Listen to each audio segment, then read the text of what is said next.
Right, so we're diving deep today into a FIBA Asia Cup 2025 qualifier game.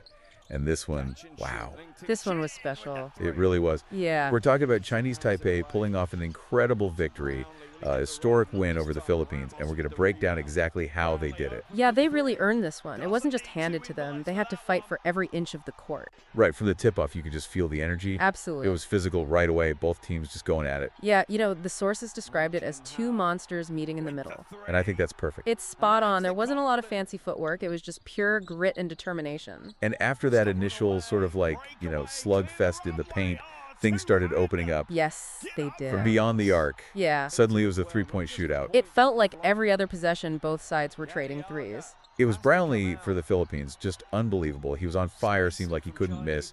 And Linking Chin for Chinese Taipei answering right back. Yeah, he was on fire too. I mean, if you remember that line about Gaga Rains and another three, it's like every time the Philippines hit a big three, Gaga would answer right back. It was amazing. And speaking of amazing, Justin Brownlee for the Philippines had just a monster night. Oh, he was incredible. Driving to the basket, hitting from outside, drawing fouls. I mean, he kept him in the game single-handedly for most of the first half. Yeah, it's really impressive to watch him play. He's definitely living up to the hype as a rising star. Yeah, but as good as Brownlee was, you can't talk about this game without mentioning Brandon Gilbeck for Chinese Taipei. 5 blocks. 5 blocks. He was an absolute wall on defense. I mean, not only was he blocking shots, but he was altering them, forcing the Philippines to completely change their game plan in the paint. Yeah, he's become a true force on that end of the court. But you know what really impressed me was how well Chinese Taipei handled the Philippines' full court press in the fourth quarter. That was huge. I mean, that could have easily been the turning point for them. Yeah, the Philippines are known for their aggressive press, and it can really rattle teams. But Chinese Taipei just broke it with such composure. Yeah, you could tell their coach had done his homework. They were ready for it, they had a plan, and they executed it flawlessly. They didn't let the pressure get to them. And yeah, that's what's so amazing about this win?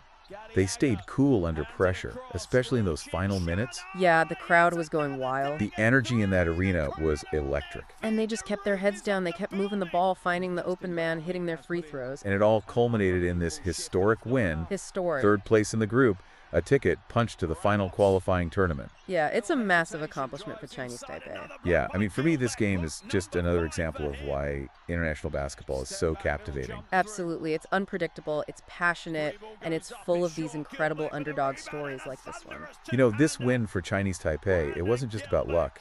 It was about preparation, resilience, composure. Exactly. They earned this victory. And it makes you wonder how they're going to perform in the final qualifying tournament against even tougher competition. Well, now the stakes are even higher, right? They're going to be facing some of the best teams in Asia. It'll be a real test for this young team. I'm excited to see how they respond. Yeah, I think the big question is, can they carry this momentum? Can they maintain this level of play against these powerhouse teams? It's going to be fascinating to watch. It really is. Well, there you have it, folks. Another deep dive in the books. And as always, thanks for joining us. Always a pleasure. Until next time, keep ballin'. Keep ballin'.